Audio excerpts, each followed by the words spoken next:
ఇంకా summer season పూర్తి స్థాయిలో మొదలే కాలేదు, కానీ అప్పుడే కరెంటు వినియోగం మామూలుగా లేదు.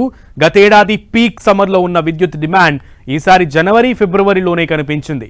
ఇప్పుడే ఇలా ఉంటే ఇక అసలు సిసలు ఎండలు మొదలైతే విద్యుత్ వినియోగం ఏ రేంజ్లో ఉంటుందో అర్థమైపోతుంది. ఈసారి మార్చిలో విద్యుత్ డిమాండ్ 17,500 మెగావాట్ల గరిష్ట స్థాయికి చేరే అవకాశం ఉందని అంచనా వేసింది టీజీ ట్రాన్స్కో.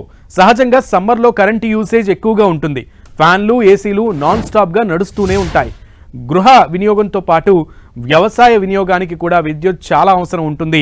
ఇక పారిశ్రామిక రంగాల్లో విద్యుత్ వినియోగం గురించి చెప్పనవసరం లేదు. అయితే ఈసారి జనవరిలోనే 15,205 మెగావాట్ల డిమాండ్ ఏర్పడింది.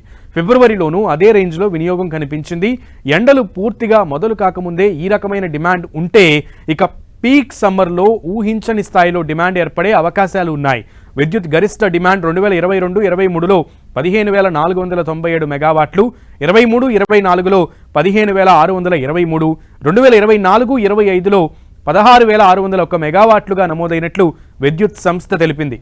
అయితే ఈసారి 17,500 మెగావాట్ల గరిష్ట స్థాయికి చేరే అవకాశం ఉందని అంచనా వేసింది టీజీ ట్రాన్స్కో.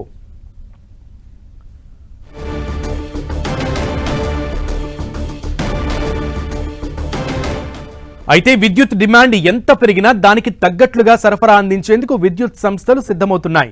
డిమాండ్కు తగ్గ సప్లై చేయడానికి డిస్కంలు కసరత్తులు చేస్తున్నాయి. వేసవి డిమాండ్ను దృష్టిలో పెట్టుకుని అదనపు సబ్స్టేషన్లు, పవర్ ట్రాన్స్ఫార్మర్లు, ఫీడర్ల పెంపును చేపట్టారు పవర్ అధికారులు. ఈ పనులు మార్చి 10 కల్లా పూర్తి చేస్తామంటున్నారు. విద్యుత్ని ఎంత వాడుకుంటే అంత అందించడానికి సిద్ధంగా ఉన్నామంటున్నారు విద్యుత్ అధికారులు. పవర్ కోతలు ఉండవని చెబుతున్నారు. మరోవైపు పెరుగుతున్న డిమాండ్కు తగ్గ విద్యుత్ను ఉత్పత్తి చేసేందుకు ప్రభుత్వం సిద్ధంగా ఉంది. సింగరేణి ద్వారా నిరంతరాయంగా రోజుకు 17 లక్షల క్యూబిక్ మీటర్ల బొగ్గు సరఫరా జరిగే విధంగా ఏర్పాట్లు చూస్తున్నారు. దాంతోపాటు సోలార్ పవర్ల సామర్థ్యాన్ని కూడా పెంచాలని చూస్తున్నారు. ఇక పవర్ బ్యాంకింగ్ విధానం ద్వారా అత్యవసర పరిస్థితుల్లో డిమాండ్కు తగ్గట్లుగా విద్యుత్ సరఫరా చేయగలమని అధికారులు చెబుతున్నారు.